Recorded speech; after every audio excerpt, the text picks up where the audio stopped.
Ujú.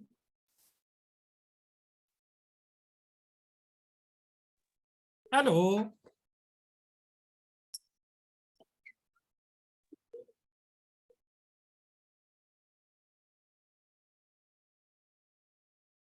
Hola, hola.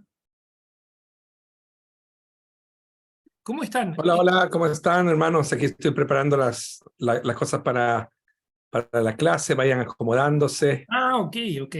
Hola, buenas Bienvenidos, noches. Buenas bienvenidos, noches. bienvenidos.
Muy bien, hermanos. Hola, hola, ¿cómo están? Espero que estén bien, qué alegría poder verlos. Los que puedan prender su cámara sería maravilloso para que podamos interactuar muy bien. Los que no se entiende perfectamente. Yo también soy alumno y a veces prender la cámara es una lata, pero se agradece para que quienes puedan prender la cámara, bacán. Sería súper, súper bueno que podamos vernos al menos un poquito, ya que esto es muy online e impersonal. Creo que estaría bueno el poder vernos. Mientras se van acomodando los hermanos, déjenme enchufar mi computador porque si no, no hay clase.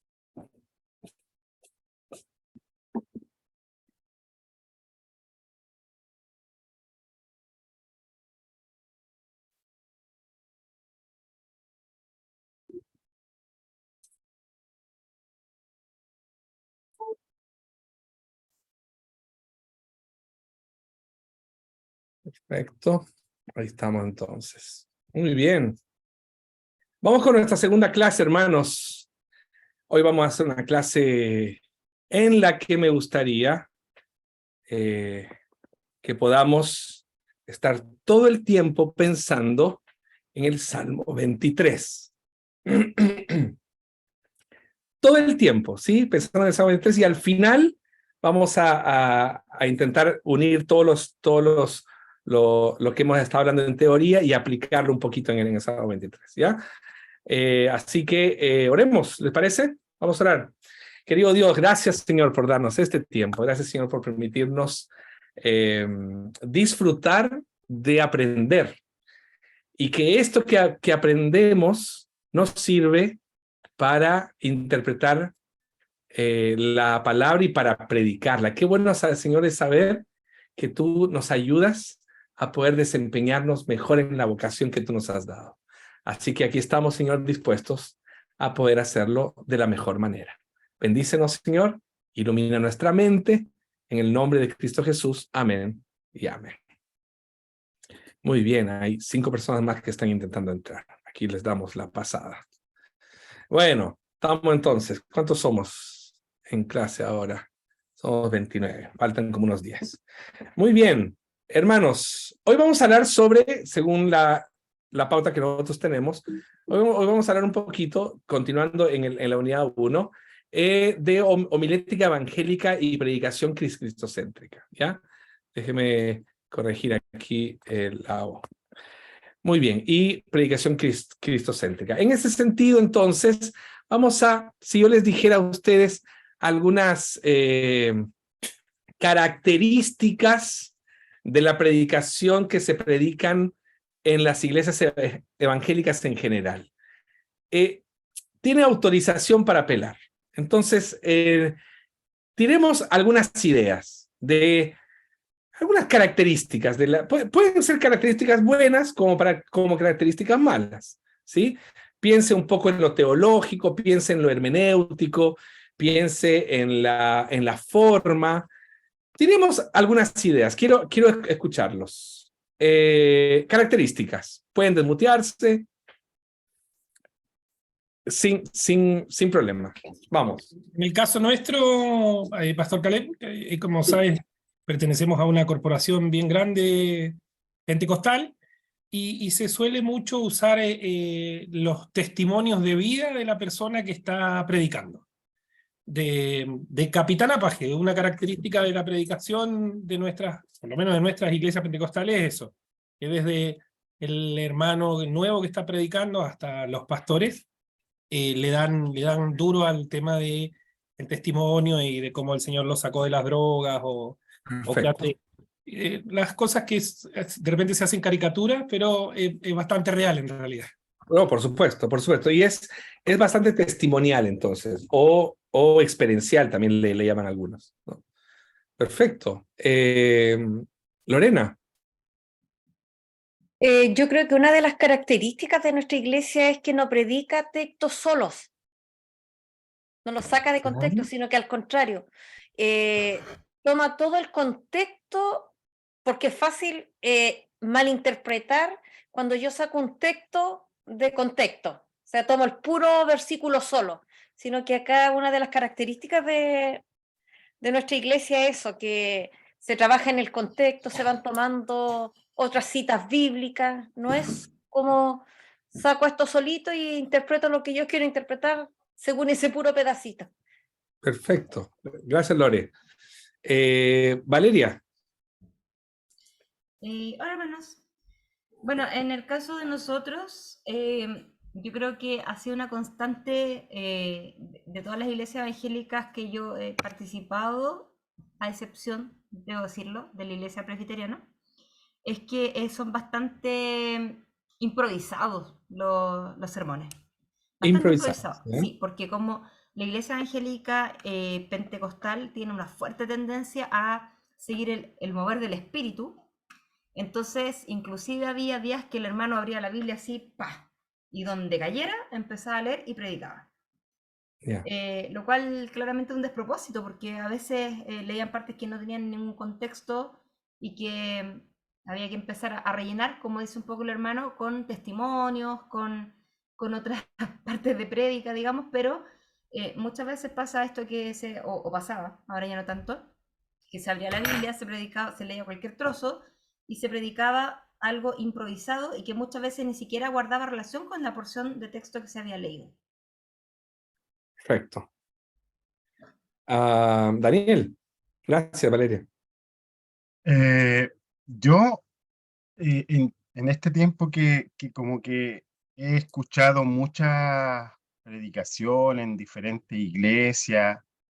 Una de las cosas que aprendí es, por ejemplo, cuando uno quiere saber en qué mala doctrina, por ejemplo, tiene un testigo de Jehová, tengo que tratar de buscar qué es lo que, o sea, aquí me voy para otro lado, pero es que quiero llegar a un punto. Tengo que investigar qué es lo que dice él para poder yo contradecirlo o para decirle en qué está mal.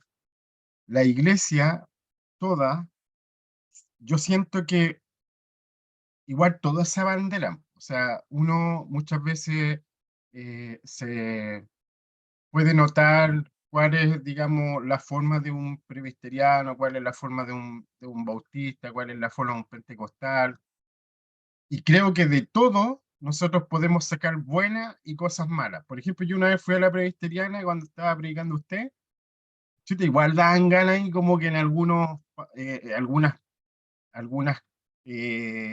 así palabras bonitas que Dios le inspiraba, un amén rotundo, po. Y de repente así como, ¿entiendes? Entonces como que yo Pero siento lo hubieras que dado nosotros, nomás, po. pero es que yo siento que deberíamos, es que de todo se puede sacar algo bueno y dejamos atrás lo malo. Yo eso pienso con las predicaciones. Interesante, súper bien, súper bien. Gracias, gracias, Daniel. Lorena, otra vez, vamos. Sí, no sé si puedo hacer una segunda intervención. Por supuesto, ningún problema. Yo he sido invitado a otras iglesias, bueno, a una congregación en específica acá en Yungay de un pastor que me da la impresión, no sé si equivocarme, que tiene alguna tendencia pentecostal, pero ellos trabajan mucho con las emociones, ¿ya? El que se tiene que cantar la alabanza y que si no hay, poco menos, si no se llora, el culto no tuvo efecto. Como que la Ya. predicación pasa a segundo plano, pero si en el momento no se lloró, no hubo el llegar a que el hermano expresara sus emociones, como que no surge efecto. Da lo mismo como se haya entregado la palabra, pero tiene que Claro, ser a través del trabajo de emociones de las personas. perfecto, súper. Entonces, un carácter emocional. Bacán. José Roldán, Sí, hola, buenas noches. Con buenas respecto noches. a la experiencia que tengo en mi iglesia, ya que soy presbiteriano, pero nuestra historia igual es media distinta porque estuve mucho tiempo solo, sin un presbiterio, por lo tanto nuestra formación es como diversa, ¿ya? No tenemos como una trayectoria presbiteriana de mucho tiempo, ¿ya? Por lo menos dentro de los aspectos negativos que yo puedo ver en el quehacer de la predicación en mi congregación, es que muchas veces cometemos el error de tener una idea sobre un tema, ¿ya? Buscamos el texto que nos sirve de trampolín para lanzar luego nuestras propias conclusiones sin un mayor análisis del texto mismo o del contexto, ¿ya? Lo más probable es que no se diga ninguna herejía, pero sí se pierde la riqueza de ir como descubriendo aquellas cosas que el texto nos puede ir enseñando que están ocultas, ¿ya? Porque básicamente exprima más lo que yo tengo preconcebido sobre un tema determinado. También otro aspecto que puedo ver es que no trabajamos mucho el aspecto comunicacional en la predicación, o sea, Ujú. la comunicación, el poder lograr un nexo con el hermano que se está predicando, o sea, que se forme como una relación ahí y una conexión que quizás también eh, puede que ocurra en otras iglesias presbiterianas que quizás somos muy cerrado y no valoramos ese vínculo que se debe dar en la predicación en cuanto a la expresividad. No me refiero a generarlo de una forma no pensada, pero sí manejar mucho las expresiones, por ejemplo, los tonos de voz, que de alguna Sí, manera claro. tenga efectividad en ese sentido de parte nuestra. No, nos persigue el fantasma de la manipulación. Entonces ahí Sí. muchas veces no aplicamos técnicas de comunicación por miedo a eso, ¿no? Sí. Muy bien, Ignacio. Gracias, José. No. Buenas noches, pastor. No sé Hola, si hola. me escucha. Perfectamente. Bueno, en realidad mi nombre es Germán, no es Ignacio, es que el computador de mi sobrino, así que por eso tiene el nombre ahí. Ah, ok. Germán, entonces, listo. No hay nombre, pero no, igual está bien Ignacio. Eh, nosotros igual, lo mismo que decía la hermana Valeria y la hermana Lorena igual. Nuestra iglesia igual es así. Bueno, de hecho, siempre ha sido así. Que se toma un texto y de ahí comienza una predicación que en un comienzo, en los comienzos de la iglesia en la que yo estoy, era bastante espiritual en ese sentido. O sea, ¿cómo le digo? Comenzaba a exponer la palabra del pastor y se comenzaba, por decirlo así, a mover la presencia del Señor, a mover el Espíritu Santo, tocando las vidas, ¿sí? Tocando los corazones. Y mucha gente pasaba en arrepentimiento. Y como todo, en el tiempo va perdiendo su efecto. Claro. Ya hoy por hoy no es igual, pues. Y como decía la hermana Lorena, hoy en día se ha tornado un tema de más de manipulación que el mover en sí del Espíritu Santo. Ya no es así. Y hoy Ujú. día se quiere copiar eso que antes sí funcionaba, pero que hoy ya no funciona y se quiere hacer lo mismo y ya no da resultado. Ya no da resultado.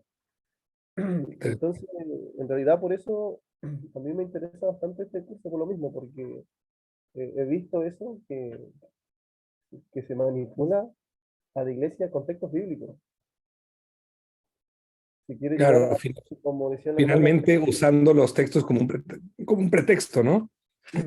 claro, como tratando de llegar a la emoción de la persona, al sentimiento de la persona, cuando en realidad lo que yo entiendo no es así, pues, porque no soy yo el que va a cambiar a la persona.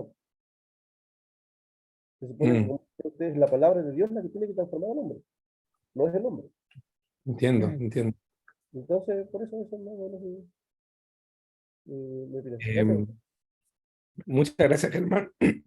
Germán, muchas gracias. ¿Alguno otro más que quiere decir algo con respecto al tema de la predicación evangélica? Pastor Freddy. Sí, ¿se escucha bien o no? No, no sé si... Sí. Perfectamente, pastor. Buenas noches, Pastor Caleb, y buenas noches a todos los hermanos en el Señor. Con respecto a este tema de la predicación, creo que hay dos extremos un poco, y en los comentarios uno puede encontrar esos extremos, que este tema de, como tú decías, para las iglesias más históricas y que a lo mejor están haciendo un trabajo más hermenéutico, con una hermenéutica sana, exégesis y todo eso, caen también, creo yo, en el otro punto, que es como no a las emociones. Exacto. Y yo creo que yo, por lo menos en lo personal, de partida yo en lo personal soy bastante emocional, porque creo que Dios también nos hizo de esa forma, y que cuando la palabra cautiva tu mente y tu corazón, eso te lleva a veces a un quebrantamiento. Entonces creo que el camino tiene que ver con el camino el cual yo tomo. Si yo quiero manipular a la gente a través de un texto para llevarlos a llorar, lo mismo con las canciones y con todo lo demás, un poco la liturgia de nuestro culto, es un tremendo error, porque eso no va a tener un fruto. Pero sí creo profundamente que cuando tú estás compartiendo la palabra con toda la pasión, con todo lo que significa la palabra misma de Dios, la riqueza, la hermosura que ella tiene, eso también debería, creo yo, porque ahí no quedan mis emociones fuera del culto, no Claro. quedan fuera de la reunión. Entonces, ahora, tampoco puedo aplicar un estándar y que todo el mundo tiene que emocionarse igual como emociono yo. No, porque cada uno también tiene su propia personalidad. Pero no Ujú. creo que podemos demonizar, digamos, abiertamente el hecho de que alguien se quebrante, de que alguien tenga una expresión, digamos, una expresión incluso de alegría, una expresión. A mí me pasa un poco eso cuando estoy en iglesias más, no todas, pero más presbiterianas. Me ha tocado estar, alguien lo decía por ahí, o en iglesias o en conferencias bautistas, que llega un momento en que estamos a punto de explotar en el corazón y dicen, hermanos, ok, y claro, y nos ponen un témpano de hielo a nuestro corazón pentecostal y nos dice, hermanos, aquí termina y vamos al break. O hermanos, aquí termina, nos vemos mañana a las 9. Y nos matan, y es como, ya, ok, hay que pero que la palabra nos bombardeó todo el rato. No sé si interpreto alguno de los que No, están. perfectamente. Quien me conoce un poquito más sabe que yo soy presbicostal, así que tengo Sí, no, sí, yo sé. este lado carismático y que obviamente en iglesias históricas cuesta mucho equilibrarnos. Y yo también concuerdo con usted, en iglesias evangélicas, más bien neopentecostales, también cuesta equilibrar para el otro lado, ¿no? Entonces, creo que ahí hay un punto ahí de una cuenta pendiente. Ismael, hola, ¿qué tal? Hola, buenas noches a todos. ¿Me escuchan? Perfectamente. Súper. Yo, bueno, concuerdo un poco con todo lo que mencionan. Creo que, por lo menos en mi contexto, que igual vengo de una iglesia cuando niño pentecostal, la verdad, y de luego ya desde los 18 años en adelante, más de 12 años, presbiteriana, fue muy chocante poder llegar a esa realidad.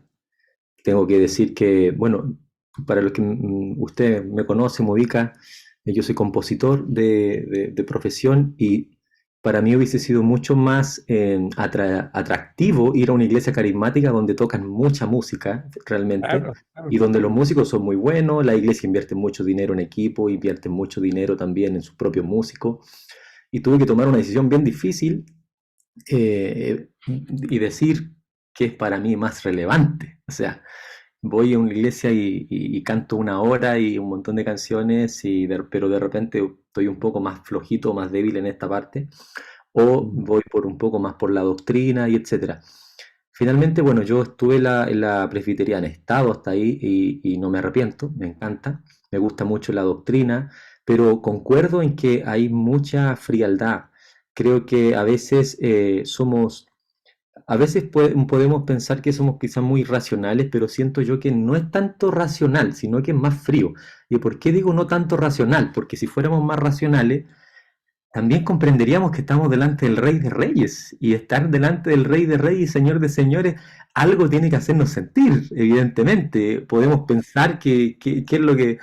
Y creo que ahí es donde de repente está un poquito el temor, incluso desde el púlpito, porque hay una predicación muchas veces muy bien expositiva, muy bien hecha, muy buena, ¿cierto? Nosotros trabajamos por series de mensajes también, muy claro, las personas saben mensualmente o cada 2 meses más o menos de qué tema se va a estar hablando en el transcurso de toda esta serie, pero de repente falta como esa parte donde el predicador pueda empoderarse un poquito y a veces emitir también su opinión para poder construir algo, lo que en otras iglesias se ve al otro extremo, que muchas predicaciones son en base a la opinión del predicador y no a la escritura. Entonces, en definitiva, yo creo que todos concordamos en un tema de equilibrio finalmente.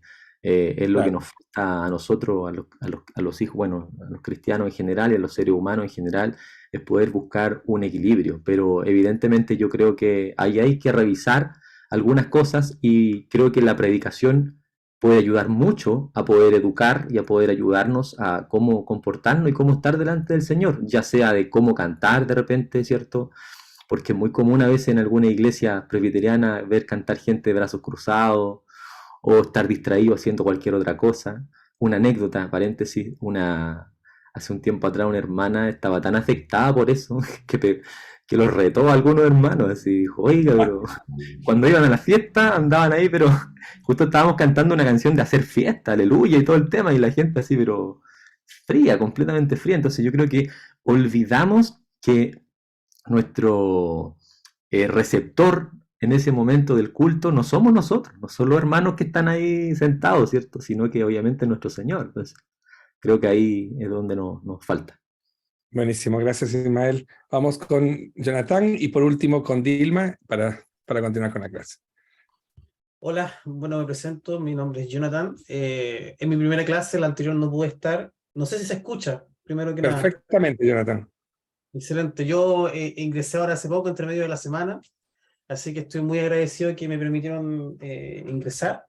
Y bueno, dentro de los comentarios yo concuerdo en lo que se comenta, pero mi opinión es la siguiente. Si bien se busca el equilibrio, a veces yo pienso y digo, es un poco difícil llegar al equilibrio. O sea, por ejemplo, en la clase pasada tú dabas algunos ejemplos en donde se tenía que estudiar, tenía que haber un contexto de la cultura, entonces había que tener todo un ámbito de estudio como para poder ser asertivo. Y hoy en día en la iglesia no son muchos los que se capacitan, son pocos, generalmente son los que están más con ganas de poder aprender, con ganas de poder entender lo que está pasando en la iglesia y específicamente entender las escrituras. Y hoy en día la lectura ha disminuido, no son muchos los que leen, entonces también ahí afecta un poco el sentido de las predicaciones actuales que hay en la iglesia, o sea, tenemos ambos extremos, tanto en lo emocional como también en lo muy frío, muy cabezón, por decirlo de alguna manera. Ujú. Ahí es donde yo me quedo un poco con el tema de que uno tiene que ser capaz de poder tomar la porción que tiene el Señor para uno, porque de esa Claro. manera uno va alimentándose, porque si uno se queda pensando solamente, oye, mira, se equivocó, el texto lo está dejando, lo está sacando de contexto. Ah, pero mira, aquí volvió a enrolarse en lo que corresponde la centralidad en Cristo. Entonces, si uno comienza a irse mucho en lo malo, por decirlo de alguna manera, o en lo débil que pueda tener una predicación, uno puede perderse a lo mejor una bendición que puede estar quizás en una simple frase que puede tener el predicador. Entonces, creo que esto que nos permite estar aprendiendo es como para poder rescatar con mayor facilidad lo que el Señor nos quiere decir, y a su vez, si tenemos la oportunidad de predicar, si tenemos la oportunidad de enseñarle a otro, de poder hacerlo con excelencia. Ahí, por ejemplo, viene por ejemplo, yo soy músico, toco en mi iglesia, y hay algo muy importante que tú, por ejemplo, en la clase pasada comentabas, o sea, sin conocimiento no hay adoración. ¿Y el Ujú. conocimiento de quién? De Cristo, de su revelación como tal, de su doctrina. Entonces, si la predicación tiene poco de Cristo, la adoración puede también tener poco de Cristo, porque los que están ministrando no entienden lo que están ministrando, solamente están en la parte emocional. Entonces, todo tiene un conjunto y un eslabón, y ese eslabón que corresponde es aprender más de Cristo para poder adorar. Y específicamente las canciones, por ejemplo, tienen que hablar de Cristo, o tienen que alabar a Dios como tal. Y de esa manera, Perfecto. ¿ah? No, perfecto, digo, sigue, sigue. Y de esa manera, uno va caminando y va tomando la porción que Cristo tiene para cada uno de nosotros. Entonces, en ese aspecto es cuando el Señor permite que podamos ir avanzando. Y más que nada esa es mi opinión, o sea, Muchas quedarnos, gracias. quedarnos con lo que el Señor nos quiere indicar, aportar en lo que se puede aportar, y sobre todas las cosas, hacer una adoración con entendimiento, que eso es lo principal, tener entendimiento de lo que se está haciendo, y todo lo demás se va a ir dando, ya sea, por ejemplo, yo he tenido la experiencia tanto de ministrar en iglesias presbiterianas como no, en otras iglesias pentecostales, asambleístas, de verdad los presbiterianos son bastante fríos, pero también tienen una forma de adorar muy interesante. Dentro de lo que uno piensa que es frío, no son tan fríos.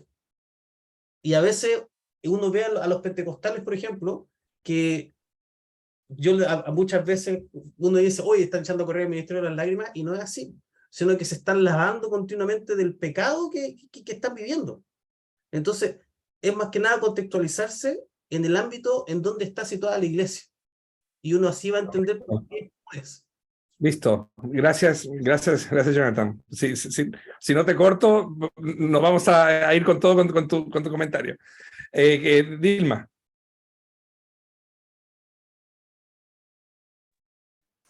Hola, pastor. Hola, hola. Buenas noches, ¿me escuchan bien? Perfectamente.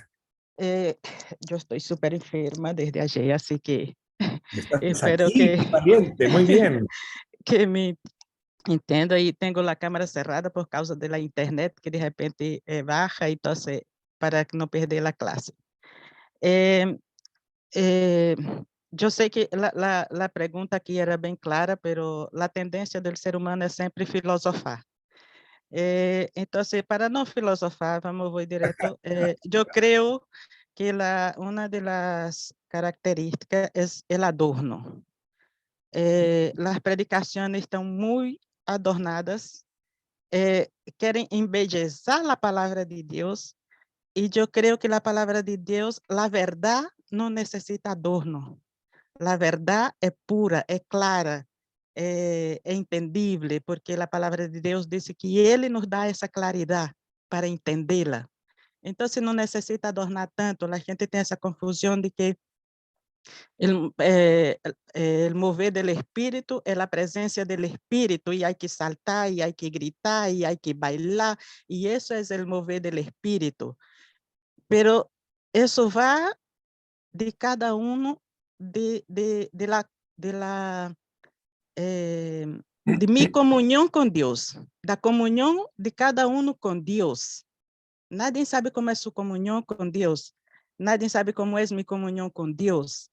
Entonces, en las iglesias, por lo menos en las que yo estuve, tenía aquella cosa de buscar la manera de decir, de predicar a palabra de Dios, para no ofender un hermano que está pasando alguna situación, para no ofender eso, para que no se sienta mal, para que... Entonces, hay una preocupación de cómo se va a sentir con la palabra de Dios.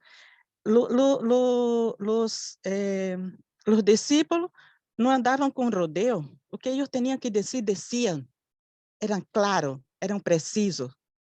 No necesitamos que nos esté pasando la mano en los hombros, necesitamos que nos indique nuestro pecado, que nos convenzamos que estamos pecando. Entonces, muchos pastores viven pasando la mano en el hombro, en la espalda, hermano, aquí, con miedo de decir la verdad, con miedo de que el hermano se vaya. Ese pastor está cometiendo un error tremendo, porque ese hermano se va. De qualquer forma, ele se vai porque não está entendendo a palavra, porque a palavra está sendo adornada e não está sendo dita como corresponde. Então, eu creio que essa é uma das características que está dentro das igrejas. Gracias, pastor. Gracias, Dilma. Muy bien. Tenían ganas de hablar, parece, así que lo voy a parar un poquito. Perfecto. Déjenme plantearles algo. Creo que aquí está claro algo. Hay un tema de formas y hay un tema de contenido, ¿cierto? Estamos todos de acuerdo con eso. En cuanto a las formas, yo sé que nos vamos un poquito por el tema litúrgico. Déjenme hacer una propaganda. El próximo módulo que Educa va a lanzar es el tema de adoración bíblica y relevante para ministerios de alabanza, ¿sí? Para que estén atentos a eso, y ahí es donde se va a discutir un poco sobre estos temas de la adoración. Volviendo al tema, déjenme concentrarme un poquito, no en las formas, sino en el contenido, ¿sí? Hay un problema en cuanto al contenido, y esto es transversal. Déjenme ahí no sé si desilusionar a algunos, pero el mundo presbiteriano, no todos los presbiterianos necesariamente son apegados a la palabra, apegados a una predicación expositiva.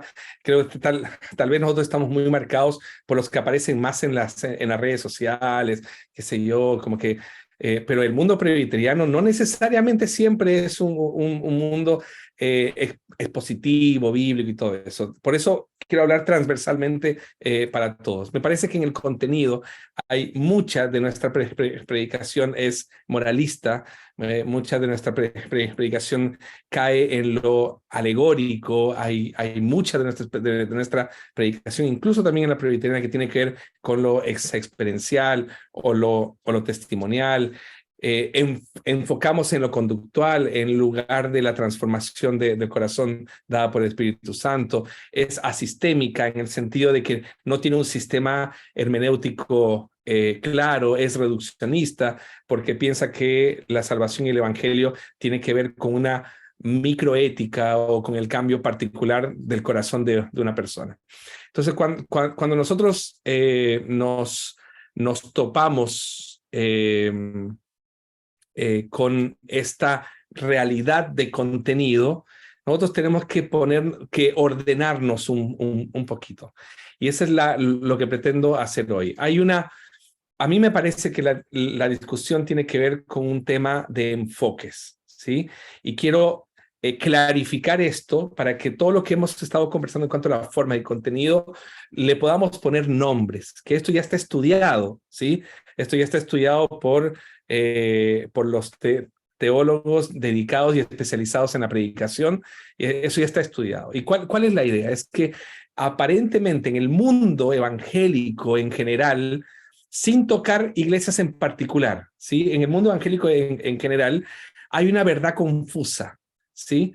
¿En qué sentido? Porque por un lado existen las iglesias que predican en base a modelos, a tipos conductuales. Está los personajes de Abraham, por eso nosotros tenemos que ser como Abraham, los personajes como David, como Elías, como Adán, qué sé yo, como Moisés, y nosotros vamos predicando con el enfoque ejemplarista, ¿no?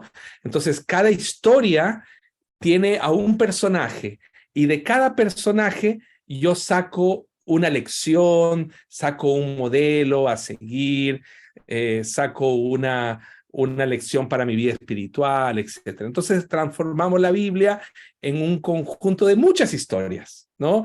Que nos pueden servir perfectamente para nuestra vida cristiana. Yo no lo niego, ¿no? A aprender de la vida espiritual de David, a aprender de la vida espiritual de Moisés, de Elías, etc. Lógicamente son modelos de espiritualidad, pero cuando yo me quedo ahí en esos ejemplos, me transformo en un predicador de modelos conductuales, ¿no? Pero por otro lado, existen los predicadores o las iglesias o las tendencias teológicas que tienen el enfoque histórico redentor, que cuentan una historia, ¿no? Que la Biblia habla de una sola historia, que es lo que vamos a hablar hoy acerca de Cristo. El tema es que tampoco lo tienen tan definido.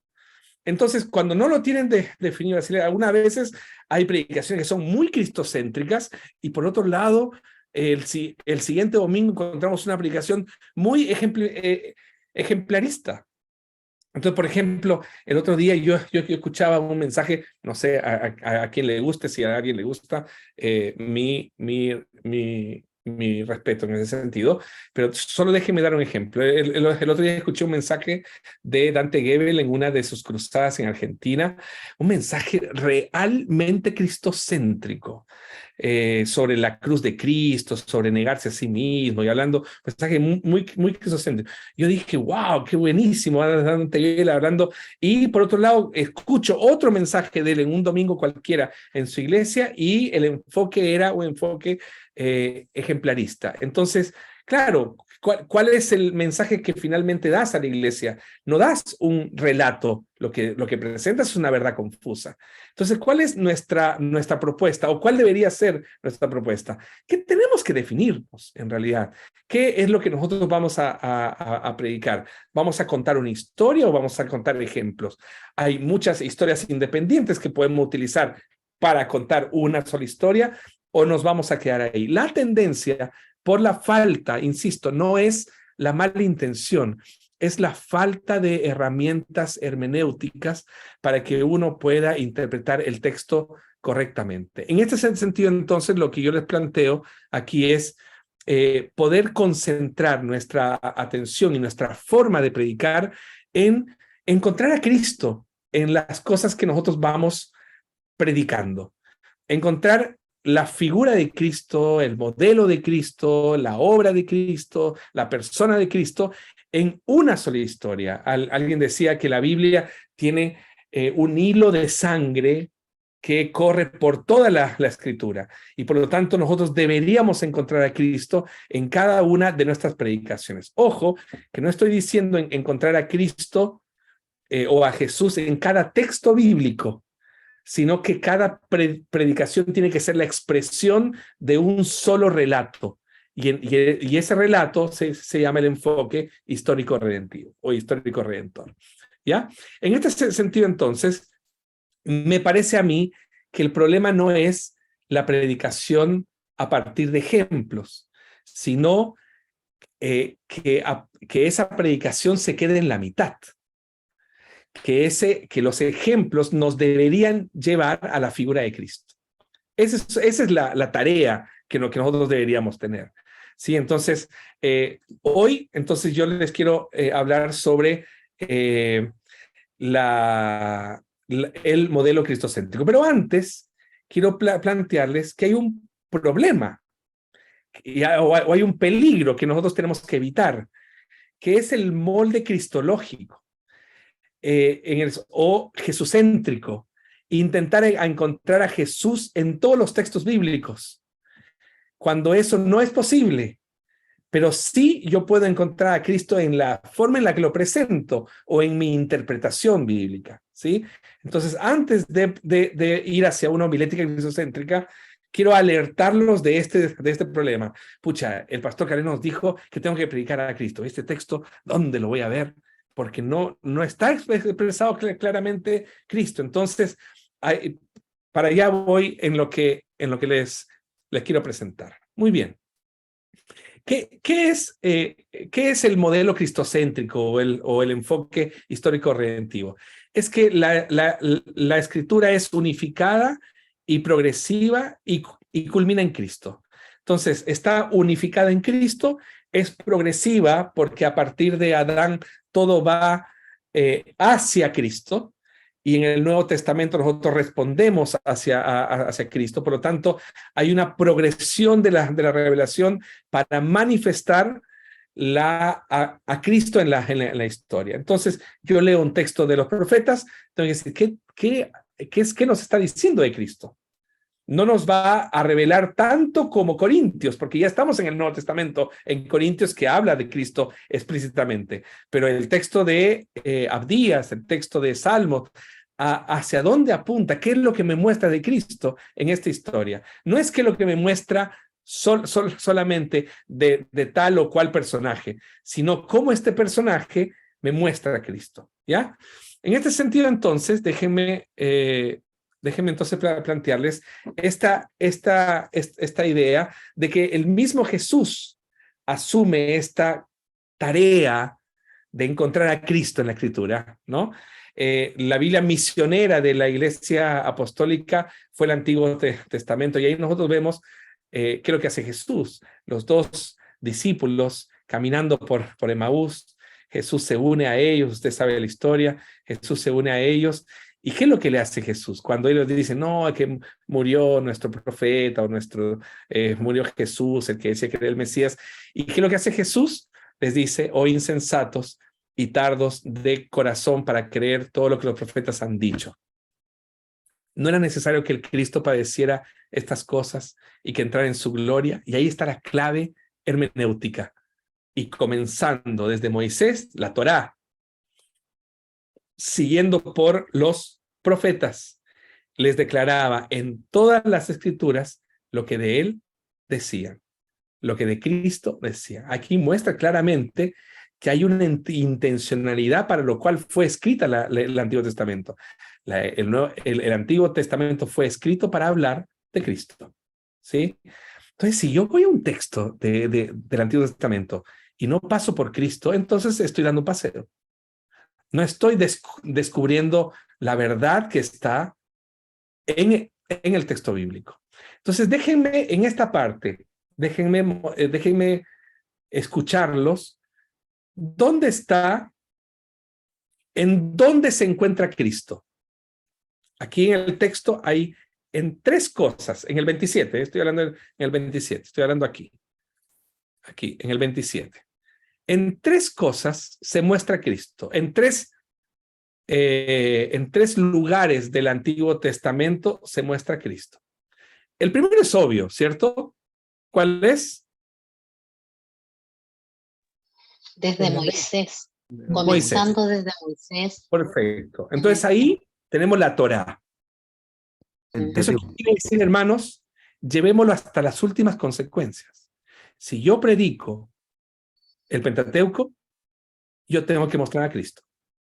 Porque Jesús tenía la intención de mostrar a Cristo en los escritos de Moisés. Sigamos.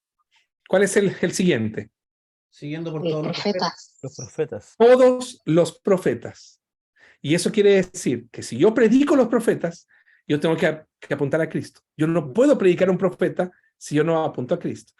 Y finalmente, lo menos obvio, porque pareciera mostrar que está englobando todo, en realidad es un tercer aspecto, que son, ahí están, ustedes lo ven, ¿cuál es? Serían los libros escritos. históricos, los escritos, los otros escritos. Todas las escrituras, que engloba los salmos, cantares, eclesiastés, etcétera, los proverbios, que es todas las escrituras, ¿sí? Hay tres cosas que yo tengo que ver en el texto bíblico que tienen la obligación de mostrar a Cristo, o nosotros tenemos la obligación. Entonces sería en Moisés, en los profetas y en todas las escrituras, ¿sí? ¿Estamos? En este sentido, entonces, Jesús mismo nos plantea una pauta hermenéutica. Muy bien, ¿cuál es la llave? ¿Cuál es la llave? La llave es esta. El eje fundamental para la comprensión de las Escrituras es la cruz. Entonces, la cruz, ¿qué es lo que hace? Crea sombra hacia el Antiguo Testamento y crea luz hacia el Nuevo Testamento. Esa es la figura que yo tengo que tener en mi mente cada vez que yo me deparo con algún texto de la Escritura. Entonces, me deparo con un texto del Nuevo Testamento. ¿Cómo alumbra la cruz este texto? Me deparo con un texto del Antiguo Testamento. ¿De qué manera la cruz le hace sombra a este texto? ¿Sí? Todas las cosas que se dice de Israel en el Antiguo Testamento se aplican a la iglesia en el Nuevo Testamento.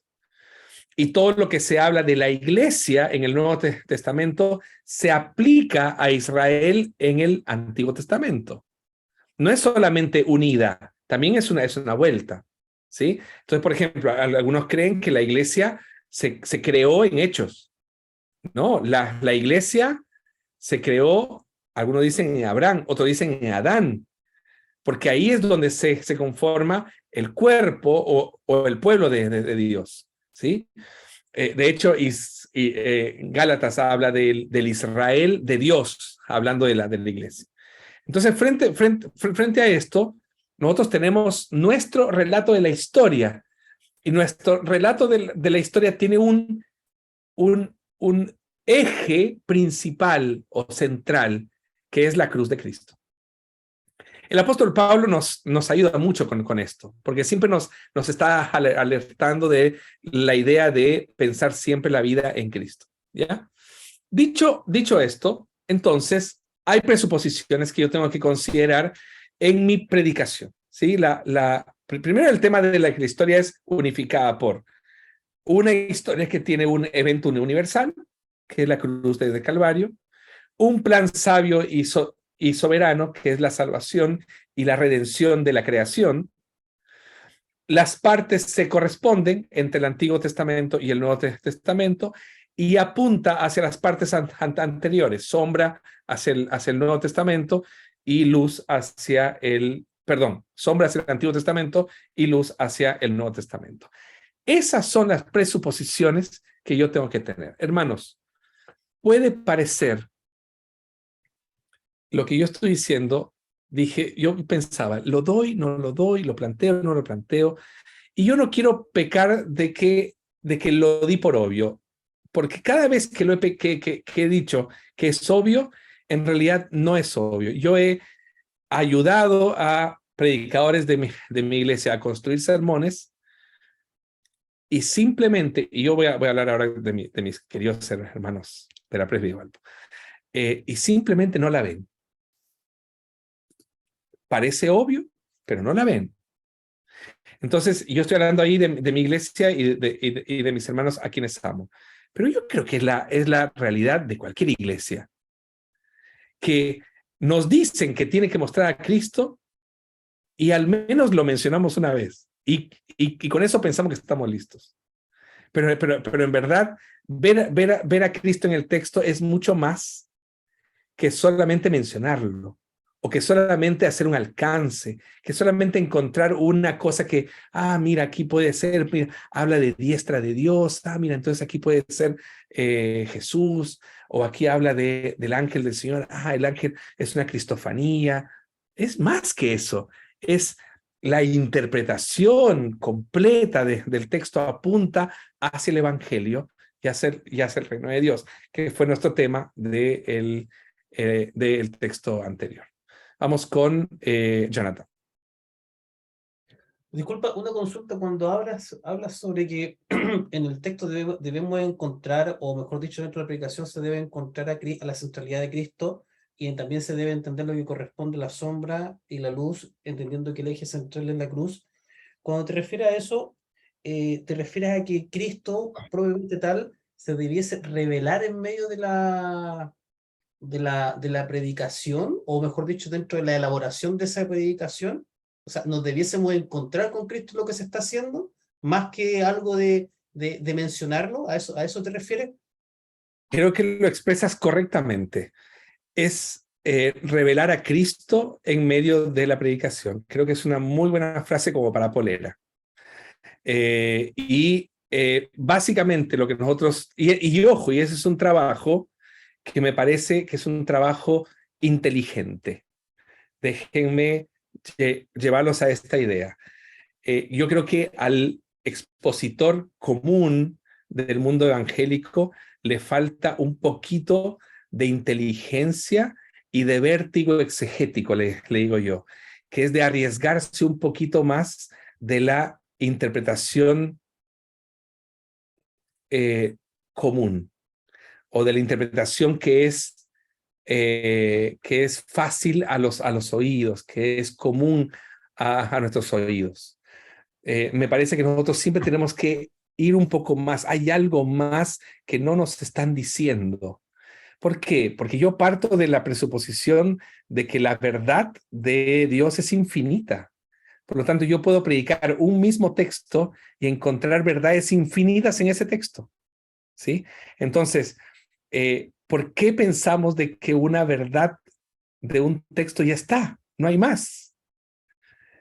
Cuando en realidad se puede encontrar, y ahí es donde yo quiero invitarlos a arriesgarse un poquito más. Por ejemplo, a utilizar los comentarios que tenemos. Más adelante vamos a ver comentarios. Los comentarios para decir, ¿qué es lo que no estoy viendo? No es qué es lo que este autor está diciendo para hacer un copy-paste, sino es qué es lo que no estoy viendo. Y tal vez los comentaristas nos ayudan a ver lo que no estamos viendo, ¿sí? O si todos dicen lo mismo, digo, entonces esta tropa de personajes interesantes no ha descubierto nada nuevo, no puede ser. ¿Se entiende? Entonces, déjenme plantearles algunos ejemplos, o algunas, más que ejemplos, principios de cómo encontrar a Cristo, cómo revelar a Cristo en la Escritura. Vamos con Rodrigo.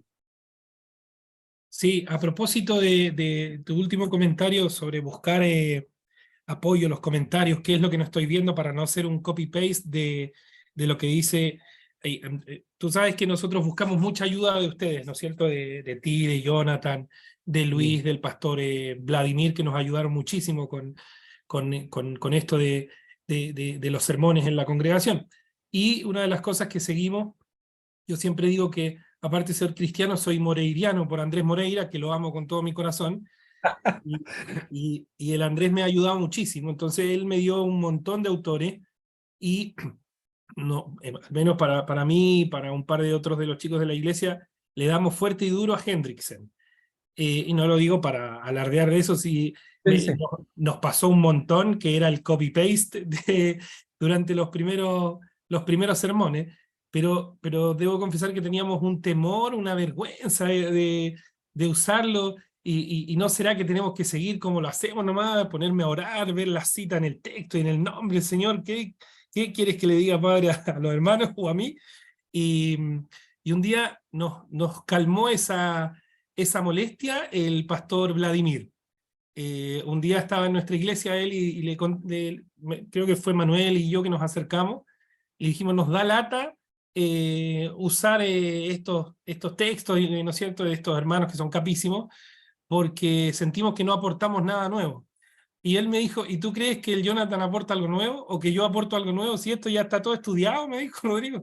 Si lo que nosotros decimos es lo que dijeron ellos, y ellos lo que dicen es lo que dice la Escritura.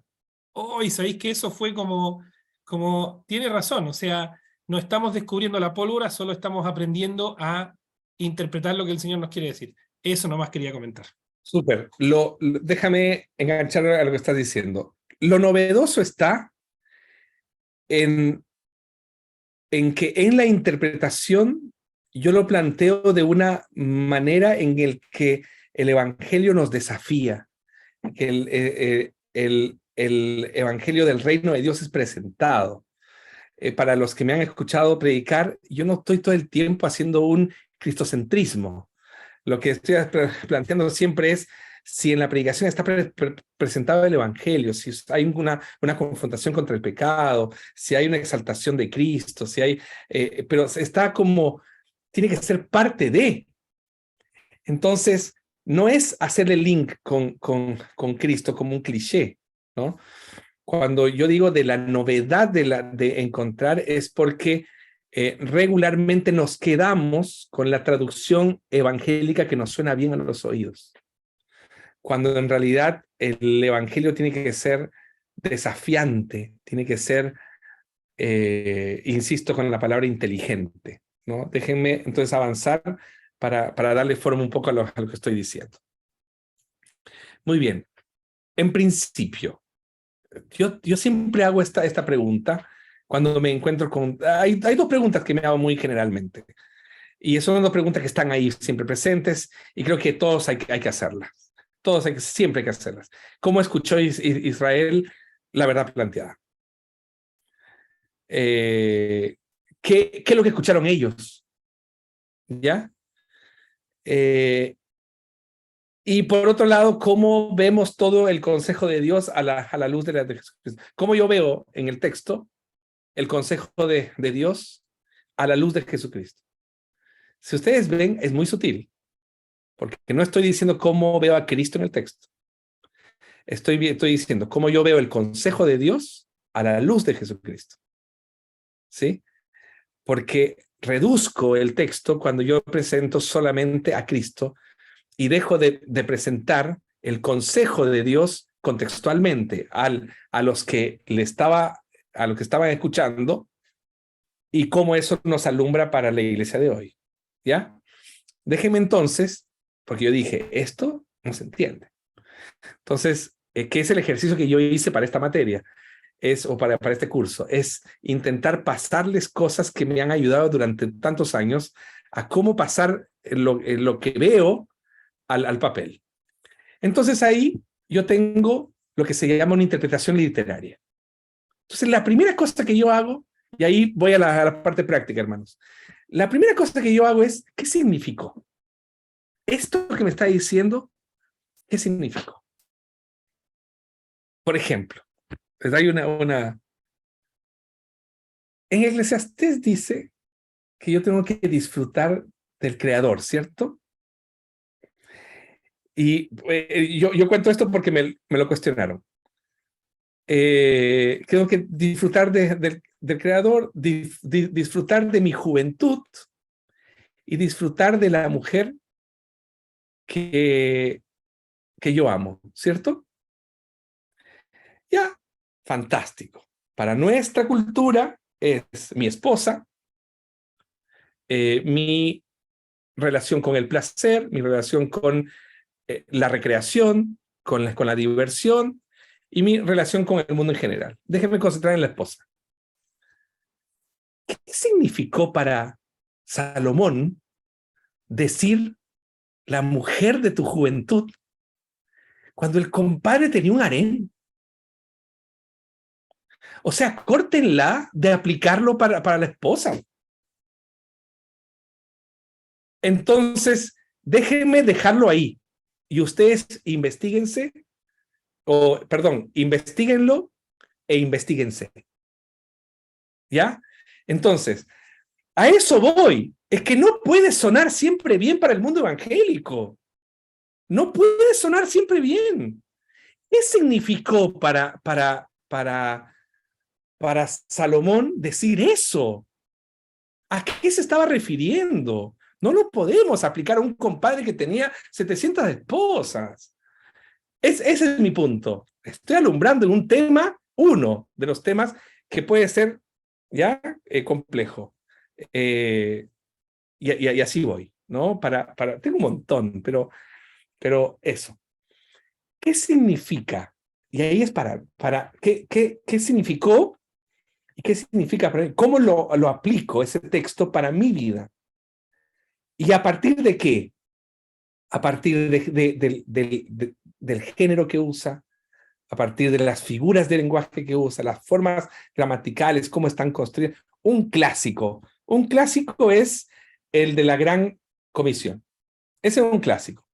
Id por todo el mundo. No dice id. No es un imperativo, y ustedes lo saben, es un gerundio, es un participio, yendo. ¿Cierto? Entonces, ¿qué significa para mí el traducir ese texto como yendo? Yendo por donde yo esté, por el camino que el Señor me coloca. Entonces, a partir de ahí yo tengo que hacer discípulos, que ahí está el imperativo en el texto, en hacer discípulos.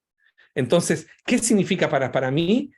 Yo puedo descubrir un montón de cosas a partir del texto original o de la forma en la que está construido el texto bíblico, a partir de lo literario, ¿sí? A partir de que dice una cosa y no dice necesariamente otra. Dicho esto, entonces déjenme alumbrarles en algo. ¿Sí? La primera cosa que yo tengo que preocuparme es en lo literario. ¿Qué es lo que dice realmente? Y para eso yo no necesito saber griego y hebreo. Para eso yo necesito tener una serie de traducciones de la Biblia y ver qué es lo que dice en cada versión, si todos están de acuerdo. Si todos están de acuerdo, está bien. Pero si no todos están de acuerdo, hay un problema textual. Si hay un problema textual, entonces voy a un comentario y me digo, solucioname este problema porque no se ponen de acuerdo. ¿Qué opinas tú, Hendriksen? Y ahí voy a donde Hendriksen y me dice, mira, es que lo que pasa es que hay una discusión, y la discusión es esta. Pero yo creo, dice Hendriksen, yo creo que es esta. No tenemos que seguir necesariamente a Hendriksen, pero ya nos alumbró. ¿Se entiende? La primera cosa que yo hago, si de algo sirve mi experiencia, es cuál es la interpretación literaria. ¿Por qué les di el ejemplo de Salomón con sus esposas? Porque hay un problema literario en ese texto. Ahí se los dejo, para que ustedes lo investiguen y se investiguen también. Ya, muy bien. Lo segundo es la interpretación histórica. Cuando ya soluciono todo el tema textual del texto, me voy a la parte histórica. Ojo, esto es sin ansiedades, porque puedo pasarme 3 días con el texto, ahí descubriendo si realmente dice lo que dice, si hay un texto oscuro, si no hay un texto oscuro, etc. ¿Ya? Texto oscuro es un texto que no es fácil de interpretar. Eso significa texto oscuro. Y ahí entonces, desde ahí, cuando ya tengo solucionado el tema textual, me voy a la interpretación histórica. Y ahí la pregunta es, ¿cuál fue el significado para sus oyentes originales? ¿Ya? Aquí es donde comienzo a utilizar el Salmo 23. Yo les dije al principio, para los que llegaron después, que tengan en su mente el Salmo 23. ¿Ya? El Salmo 23 es un salmo muy conocido, por eso lo voy a usar. Solo por eso, porque lo hemos escuchado un montón de veces. ¿Ya? Así que tenemos algo de teología del Salmo 23 en nuestra cabeza. ¿Ya? Y ojo, interpretamos el Salmo 23 de acuerdo a nuestra teología. Y lo interpretamos como nos suena bonito. Eso es lo peor que existe. Muy bien. Jonathan. Voy a hacer una pregunta chiquitita, más que nada porque no lo entendí. ¿Por qué el texto que comentaste tiene un problema literario cuando lo primero, creo yo que lo primero que se tendría que haber visto en la parte histórica del texto para haber entendido el contexto de en qué momento lo estaba escribiendo? Porque lo literario me llevó al tema histórico. O sea, yo todo el tiempo había escuchado ese texto pensando en mi esposa. Y cuando me encuentro con el texto, dice, no está diciendo eso. El tema histórico. Salomón, sus esposas, su harén. Qué interesante. ¿Cachai? Sí, entonces, siempre se tiene que partir por el tema literario. Por ejemplo, ¿se acuerdan de ese salmo que dice, ahora se me ocurrió, que tu misericordia es mejor que la vida? ¿Se acuerdan de ese texto? Creo que es el Salmo 63, si no me equivoco. Tu misericordia es mejor que la vida. Cuando yo me encuentro con el texto, porque lo primero que soluciona el tema textual, me encuentro con que dice, tu misericordia es mejor que las vidas, en plural. Listo, me entendí, voy al tema histórico. ¿Por qué? ¿Cachai? Y ahí entonces, en el tema histórico, es donde yo comienzo a pensar, ¿cuál fue el significado para sus oyentes originales? Vuelvo a la clase, ¿ya? ¿Cuál fue el significado para sus oyentes originales? Porque nosotros, por ejemplo, escuchamos el Salmo 23 y el Salmo 23 automáticamente nos suena a Jesús como el buen pastor. ¿O no? El Señor es mi pastor, nada me faltará. ¿Cuál es la relación que yo hago? Jesús es el buen pastor. Ya, pero los oyentes originales no tenían Juan donde dice eso. ¿Qué estaban escuchando ellos? Esa interpretación histórica la tengo que hacer. ¿Qué es lo que estaban escuchando los que recibieron originalmente el Salmo 23? ¿Y a qué necesidad de los oyentes buscaba dirigirse el autor? Entonces, el contexto de ellos es, por ejemplo, el contexto de ellos es el pastor. Es conocido para ellos el pastor, así que no tenía que explicarles mucho, ¿cierto? Pero hay un problema con el texto, que fue escrito en el desierto. Entonces, el Señor es mi pastor, nada me faltará, en lugares de verdes pastos. Está en el desierto. Una cuestión rara. Entonces, ahí es donde yo comienzo a cuestionarme, wow, este tema parece que no es tan simple. Y ahí es donde comienzo a investigar en los diccionarios bíblicos, por ejemplo, en los videos en relación a cómo se produce el tema de la vegetación en el desierto, y me doy cuenta que en realidad no dice verdes pastos, dice delicados pastos. Y los delicados pastos en el Medio Oriente tienen que ver con esos parte del desierto florido, donde surgen pequeños hilos de pasto, y que si uno lo ve desde arriba, uno ve café, el desierto, pero si uno lo ve en perspectiva, uno ve en los delicados pastos. Entonces, ¿qué es lo que me está diciendo el texto? El texto estaba hablando de la bendición suficiente, pero no abundante de Dios. En delicados pastos, el Señor es suficiente. Tal vez algunas veces no va a ser abundante, pero es suficiente. Por ejemplo, y eso secunda a lo primero que dice el texto: el Señor es mi pastor y es suficiente. El Señor es mi pastor y nada me faltará. Y yo imagino que alguno de ustedes ha estudiado el texto. El Señor es mi pastor y no es un futuro lo que sigue, es un presente. El Señor es mi pastor y nada me falta, no me faltará. Y así, todo el tema de lo literario con lo histórico comienza a tornarse un gran problema. Un gran problema, porque tengo mucha información. ¿Y qué es lo que hago? Comienzo a clasificar, hermanos. Comienzo, muy bien, aquí, esto encontré acá, esto encontré acá, esto encontré acá. Aún, que el tema que nos gana es la ansiedad. Entonces, no nos tomamos el tiempo de clasificar. No sé cómo son ustedes para cocinar. Yo soy súper ordenadito para cocinar. Entonces, por un lado pico una cosa, lo pongo en un lado, pico lo pongo en un lado, cocino un poco, cocino. No soy desordenado. De hecho, cuando termino de cocinar, está todo lavado.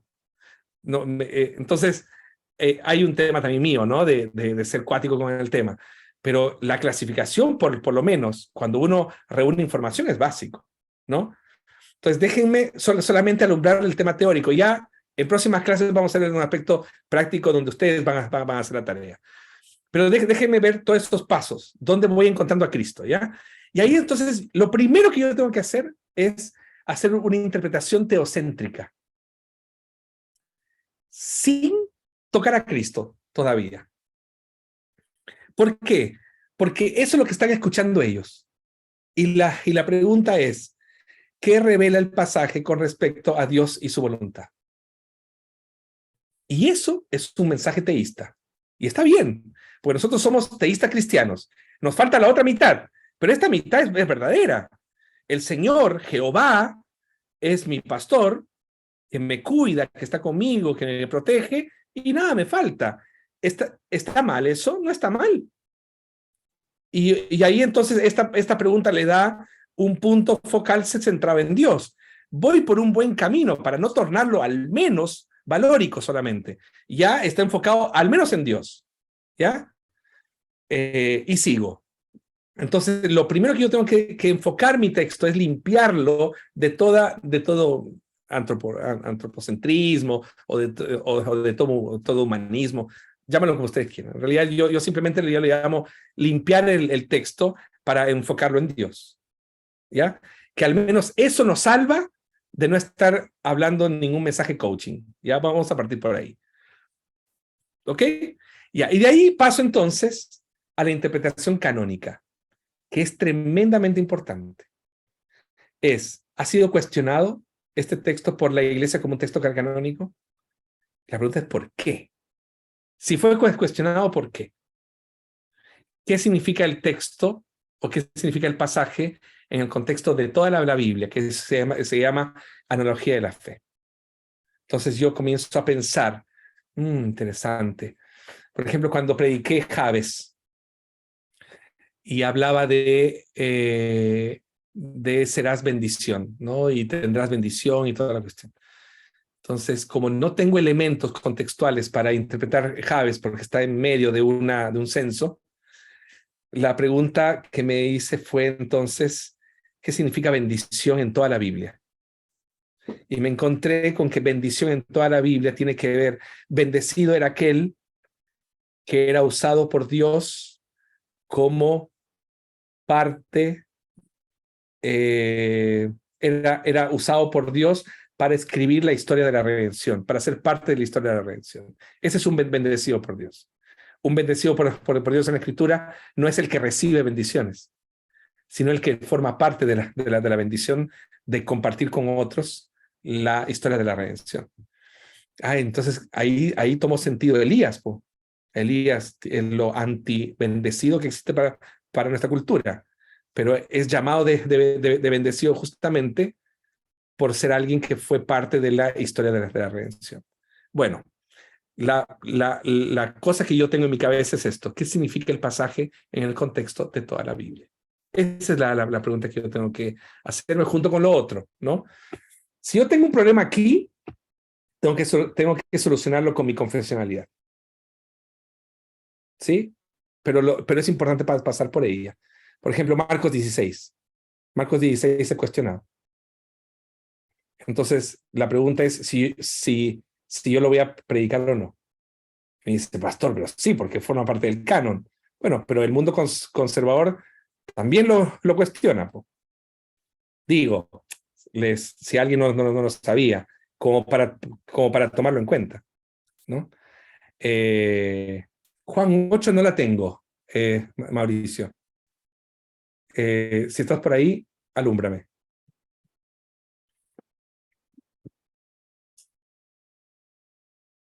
Mauricio, ¿estás por ahí? La mujer adúltera. Sí, cierto. Algunos la cuestionan, tienes toda la razón. Muy bien, avanzo porque estoy un poco atrasado en tiempo. ¿Dónde estoy? Expresión canónica. Aquí está. Y ahí llevo recién a la parte teológica. El contexto histórico redentivo que yo les estaba hablando, desde la creación hasta la nueva creación, sirve como marco informativo en el significado contemporáneo de este texto, cómo se aplica para la iglesia, para la misión, etc.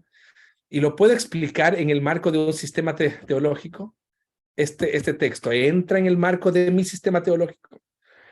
Y es ahí donde yo me quedo, yo lo paso por el colador de la confesionalidad o lo paso por el colador de mi cosmovisión cristiana.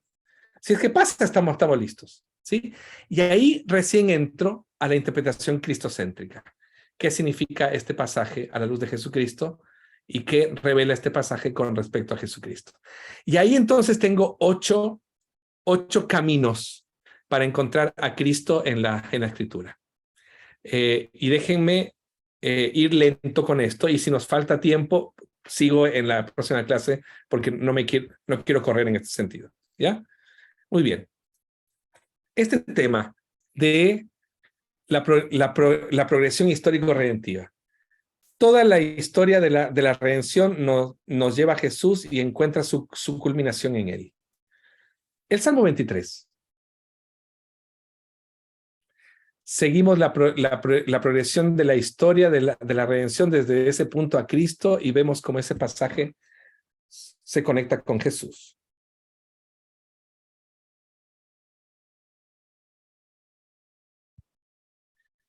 Muy bien. El Salmo 23 que yo estoy buscando en este momento.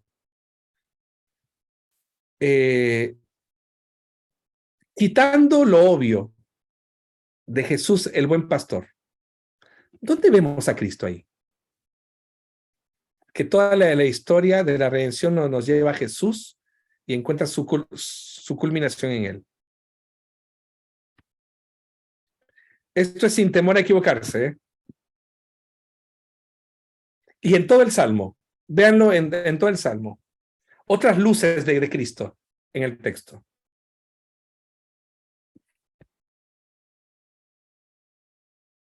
¿Alguien se atreve? Es sin temor a equivocarse, ¿eh? Yo creo, pastor, que una de las partes donde se hace referencia clara a Cristo es que habla de la justicia por amor de su nombre. Buena. Entonces, la justicia, la verdadera justicia solo proviene de Dios. Ah, o de Cristo en este caso, ¿no? De Cristo. Claro, es que no conocían a Cristo todavía. Exacto, sí, claramente. Muy bien, otra cosa que ven. Versículo 4 tal vez.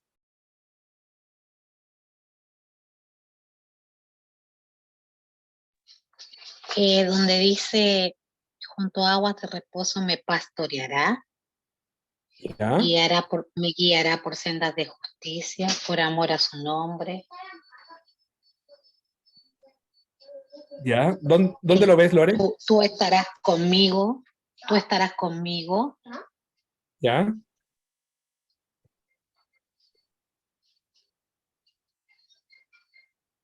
¿Ya? Ciertamente Perfecto. el bien y el mal nos seguirá. Creo que lo estás viendo en tu mente, pero no nos estás diciendo nada, ¿eh? Estás solamente leyendo el texto bíblico. Pero, ya. pero yo sé que lo estás viendo en tu mente. Jesús, agua de vida, interesante, dicen ahí en el chat. Y yo veo, por ejemplo, aunque ande en valle de sombra de muerte, no temeré mal alguno, porque tú estarás conmigo, el tema de pasar por la muerte, Jesús, ¿no? Yo lo veo en tu vara y tu callado.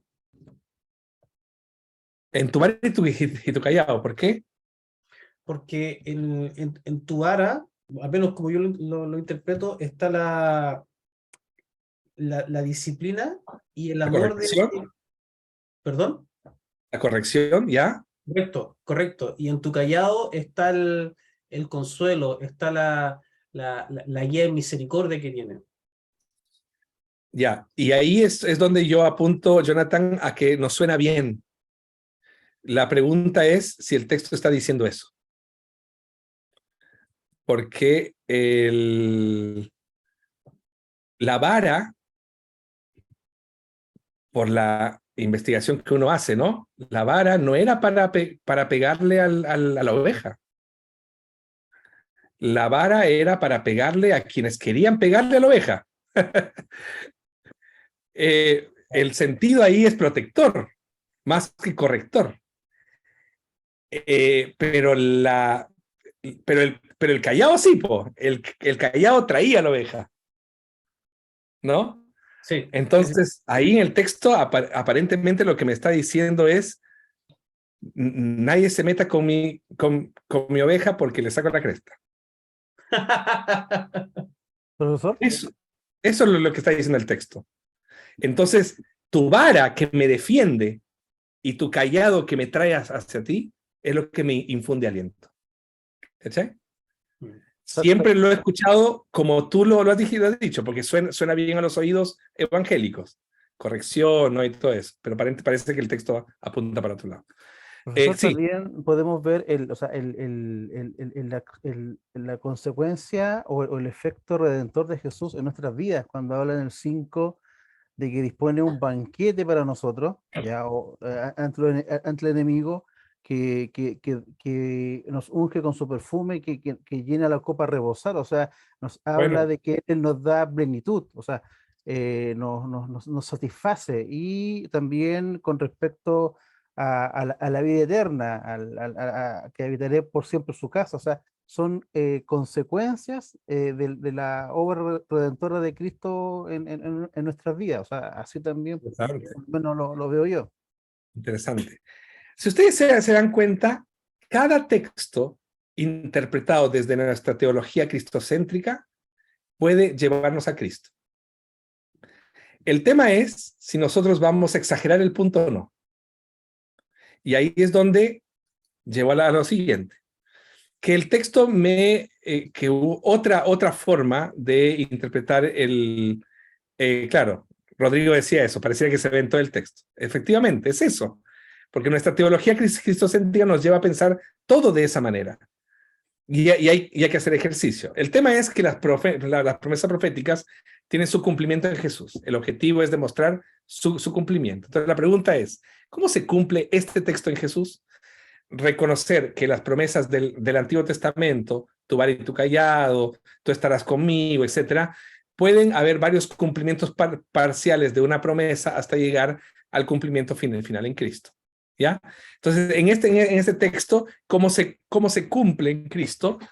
¿Qué es lo que hizo Cristo en la cruz que hace posible este salmo? ¿Qué es lo que hizo posible Jesús en la cruz? Perdón, ¿qué es lo que hizo Jesús en la cruz que hace posible este salmo? Por ejemplo, el hecho que Jesús haya muerto por mí y que se haya tornado mi Señor y Salvador hace que nada me falte. Porque ya lo tengo a Él. Sí, Rodrigo, ibas a decirlo. No, justo iba a mencionar eso, el hecho de que él haya muerto, ¿no es cierto? Se transforma en mi Señor y me da vida eterna a mí también. Claro, exactamente. Valeria, cuéntame. Yo lo entiendo, pero tal como dijo el hermano hace poco rato, no es que haya descubierto la pólvora, sino que lo escuché en un sermón del pastor Vladimir. Cuando nos contaba este mismo texto, decía que había algunas versiones donde dice, Jesús es mi pastor o el Señor es mi pastor, nada me falta, nada me faltará, nada me falta. Porque Él es nuestra porción y es nuestra herencia. Entonces Él, al morir en la cruz y al cumplir el propósito divino de la redención cosmológica, digamos, de la redención cósmica, el Señor efectivamente se convierte en nuestra porción, en nuestra herencia, y por lo tanto todo el resto del texto se cumple. Perfecto, súper. Excelente. Hugo. Por eso podría ser el versículo 3, donde dice de que me guiará por senda de justicia, por amor de su nombre. Es decir, por medio de Jesucristo nosotros somos justificados. Claro, y eso, ahí eso nos conforta mi alma. Perfecto. Ahí hay una, si bien es correcto, es más bien una aplicación teológica que una interpretación textual.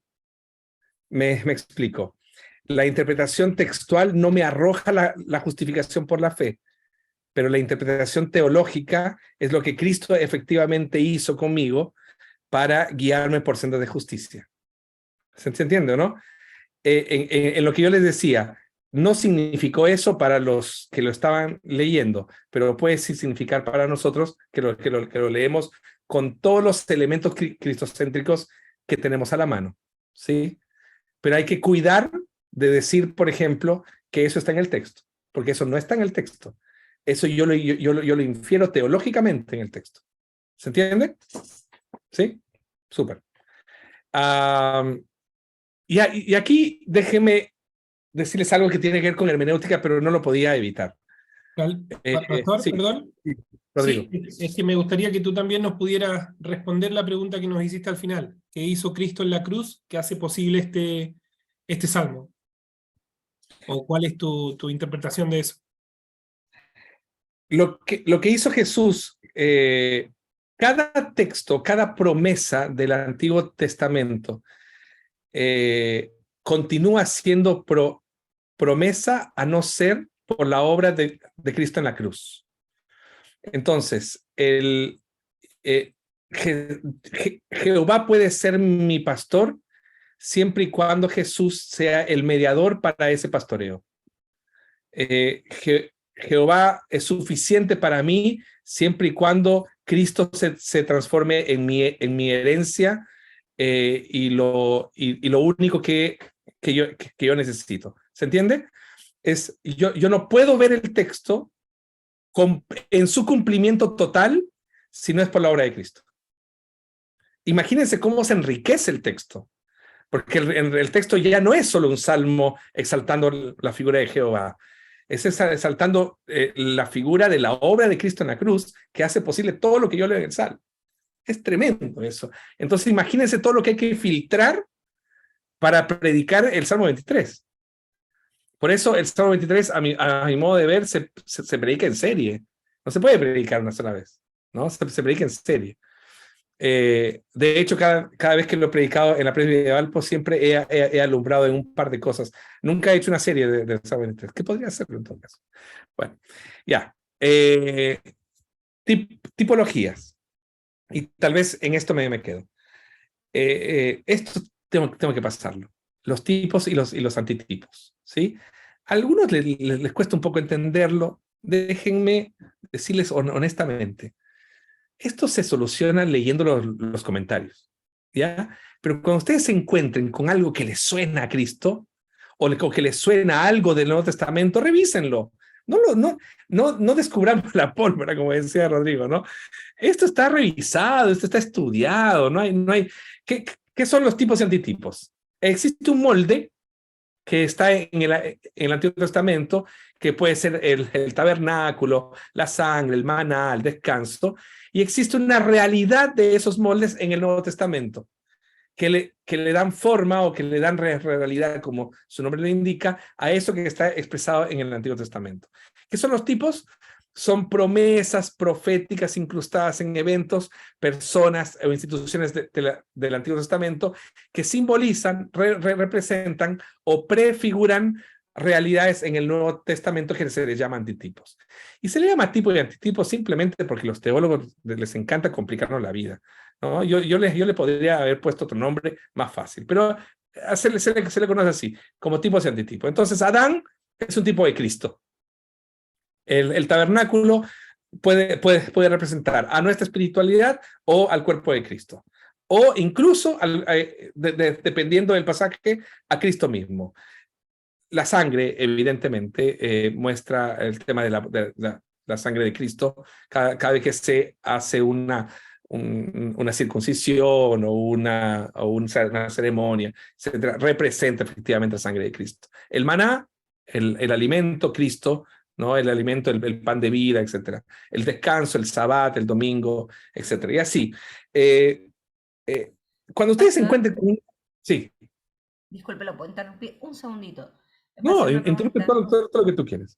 Mire, mi pregunta es si, por ejemplo, estas figuras, como por ejemplo tabernáculo, sangre, maná, no los personajes, sino que estas figuras que están acá en el Antiguo Testamento, ¿es correcto que uno diga que Dios las pensó para poder hacer después análisis más o para poder hacer el enlace, digamos, en el Nuevo Testamento para que uno pueda interpretar, por ejemplo, la espiritualidad,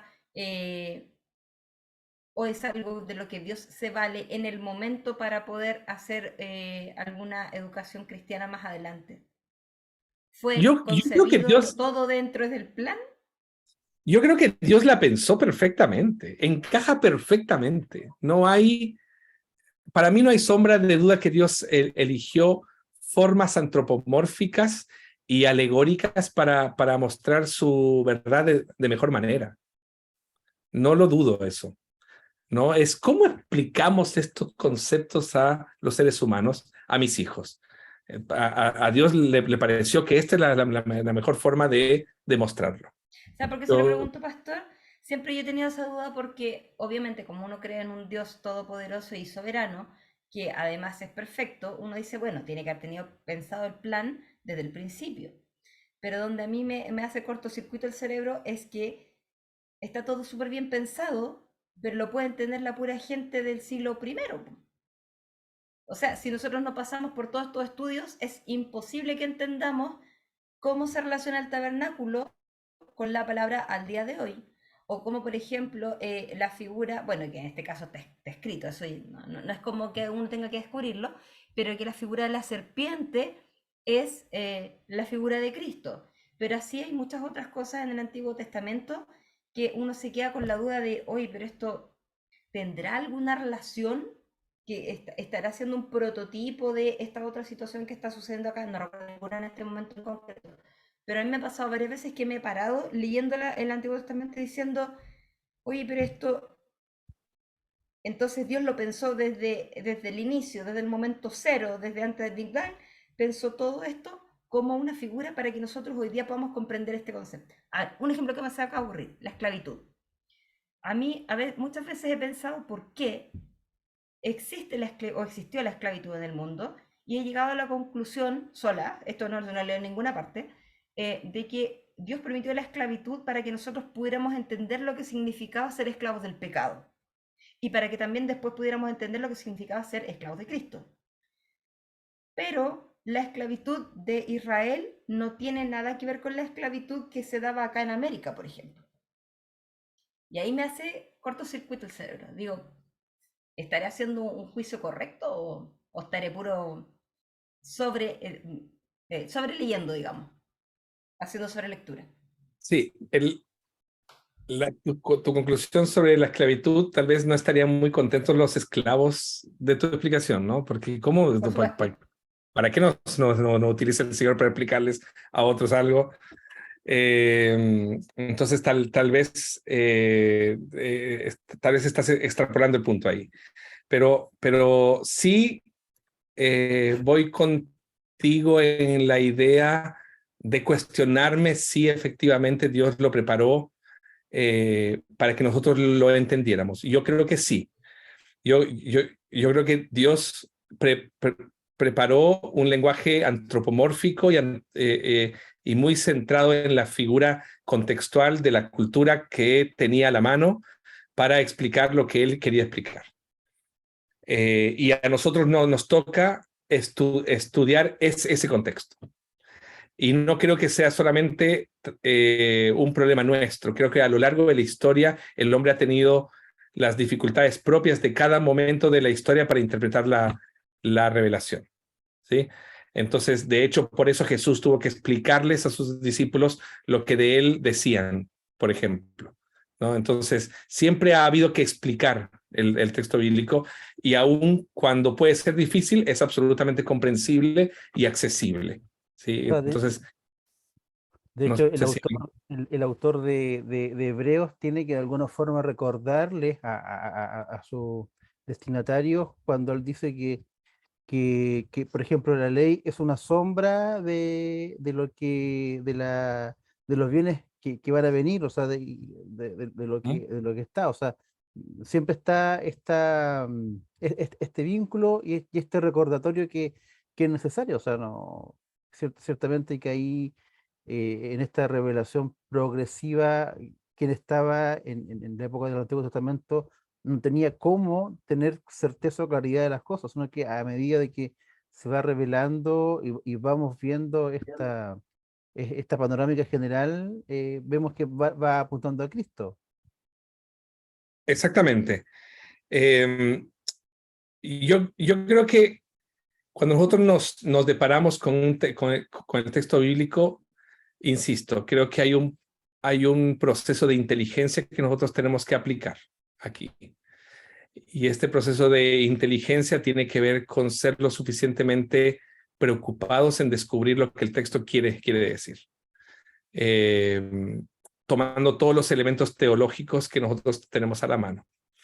Y es aquí es donde yo les quiero presentar este y la próxima semana lo complejo que es llegar a una interpretación, pero a su vez lo posible que es llegar a una interpretación, ¿no?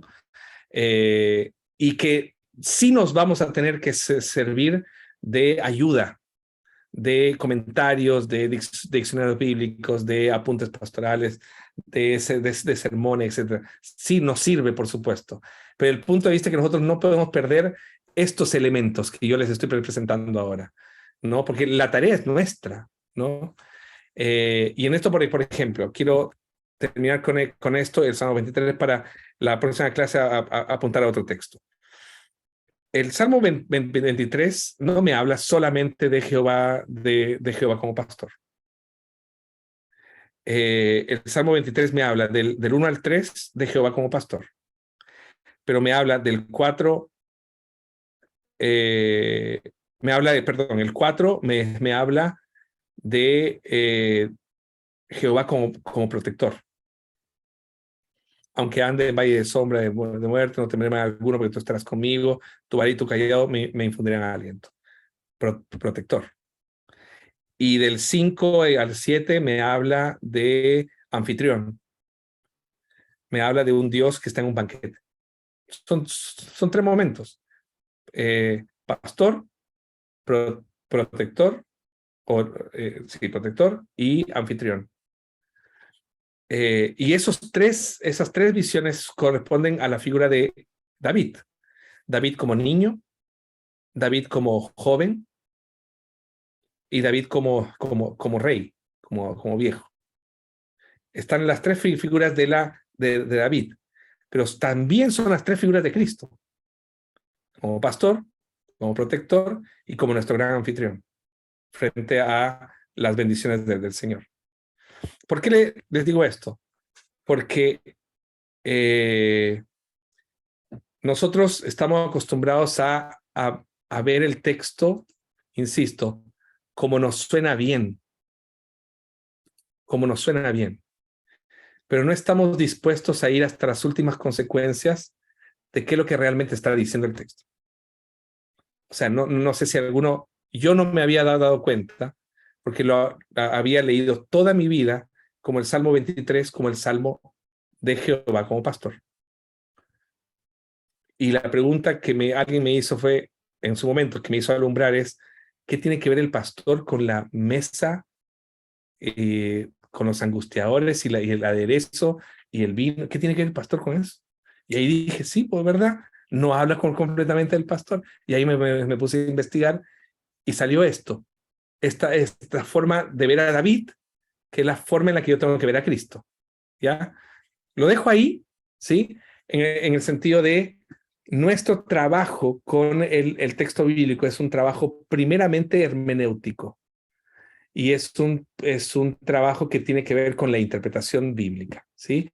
Yo les voy a intentar dar tips hermenéuticos, pero quiero también provocarles a que todo trabajo milético está asociado a un trabajo hermenéutico también, que es algo que yo también tengo que aprender.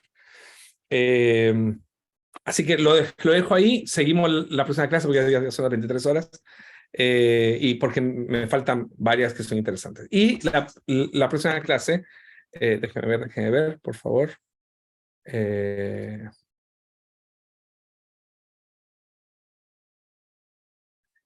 La próxima clase.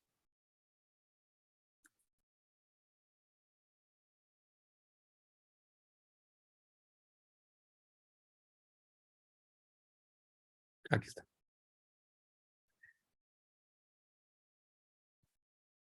la próxima clase es principios de interpretación bíblica. Entonces, tomo lo de esta clase y le apunto al tema hermenéutico, ¿ya? Para que me parece fundamental. ¿Qué es lo que yo estoy intentando hacer? Es pasarles, no pasarles toda la lata, sino lo que me parece que es crucial para ver el texto como lo tenemos que ver, ¿ya? Entonces, seguimos con las lecturas de nuestra ruta de aprendizaje y esperamos llegar pronto a la parte práctica, ¿ya? Vamos, hermanos, muchas gracias. Disculpe, disculpe, pastor, le quiero hacer una consulta con respecto a la lectura, porque yo no había tenido la oportunidad de ingresar ante al panel. En lo que corresponde a la lectura, también hay un trabajo que se habla. ¿Ese cuándo se estaría entregando? ¿En qué fecha? Ahí me perdí un poquito en esa parte. A ver, el ensayo de las lecturas, si no me equivoco, déjame ver. El primero es realizar un ensayo de una página sobre el asunto de la unidad. Ya, en esto es subirlo a la plataforma y yo no tengo plazos, ¿sí? Mi ideal, y yo me imagino que para ustedes también, es ir entregando los trabajos de acuerdo a cómo vayan avanzando en la materia. Entonces, por ejemplo, si ya hemos terminado esta parte, ojalá ya envíen ese trabajo, ese ensayo durante esta semana, ¿no? Para que no se atrasen tanto, porque después se van a complicar con el trabajo siguiente. Y el trabajo siguiente, si no me equivoco, es hacer una lista con los pasos principales de una exégesis bíblica. Entonces, se van a ir atrasando y creo que ahí es donde tienen que cumplir ustedes, más que... Esto es un cumplimiento más para ustedes que para mí. Aún cuando lo voy a corregir, es más para ustedes que para mí. Una consulta, si uno tiene alguna duda o quisiera preguntarle algo, ¿cuál es el medio de comunicación? La propia página tiene para mensaje privado o para mensaje en foro. Entonces, me puedes enviar y me llega a mi teléfono. Entonces, si yo sé que varios de ustedes tienen mi WhatsApp y todo, y me pueden enviar también preguntas por ahí, ningún problema. Pero la página tiene el sistema de aviso para el profesor. Entonces, si me escriben o por el foro o por el mensaje interno, me va a llegar igual. Ok, ¿Ya? muchas gracias. Germán. Pastor, una consulta con respecto al ensayo. Lo que hay que escribir ahí en el ensayo es con respecto a lo que yo entendí acerca de lo que leí, o hay que escribir un ensayo acerca de lo que, como aportar más a lo que ya se leyó, o no. No entiendo muy bien ahí Eso lo puedes decidir tú mismo. Puede ser lo que tú entendiste, puede ser una opinión con respecto a la unidad, puede ser una pequeña investigación de algo, de un tema que te llamó la atención. Por ejemplo, alguien puede decir, ¿sabes qué me llamó la atención lo de tipos y antitipos? Entonces haces una pequeña investigación y haces un trabajo sobre el tema. O me llamó la atención el tema de el enfoque histórico redentivo, por ejemplo. Entonces vas y ahí haces algo sobre eso. ¿Se entiende? Es como algo que te llame la atención y crees que puedes estudiar un poquito más y escribirlo, eso ayuda. O hacer una opinión de toda la materia o de esta parte de la materia en particular. ¿Sí? El tema es que no ocupen más que 1 a 2 páginas a todo reventar, porque yo igual tengo que corregir estos 40 y después de otros 30 de otro lugar, y no voy a estar, sinceramente no voy a tener mucho tiempo. Así que con 1 o 2 páginas es suficiente. ¿Sí? ¿Existe portada definida? No. Solo su nombre, ojalá. Eso. ¿Sí? ¿Estamos? Parece que estamos, ¿cierto? Muchas gracias, hermanos. Se pasaron. Vamos a terminar con una palabra de oración. déjenme hacer una oración por ustedes y por mí. Querido Dios, gracias, Señor, por darnos este tiempo, y te pedimos, Señor, que nos ayudes a que podamos descansar bien, y gracias, Señor, por darnos estas herramientas necesarias para un buen desenvolvimiento de nuestro ministerio. Ayúdanos, Señor, en el nombre de Cristo Jesús. Amén y amén. Gracias, hermanos. Nos vemos. Buenas Cuídense. noches. Bendiciones. Buenas noches. Chao, buenas Bendiciones. noches. Bendiciones. Chao.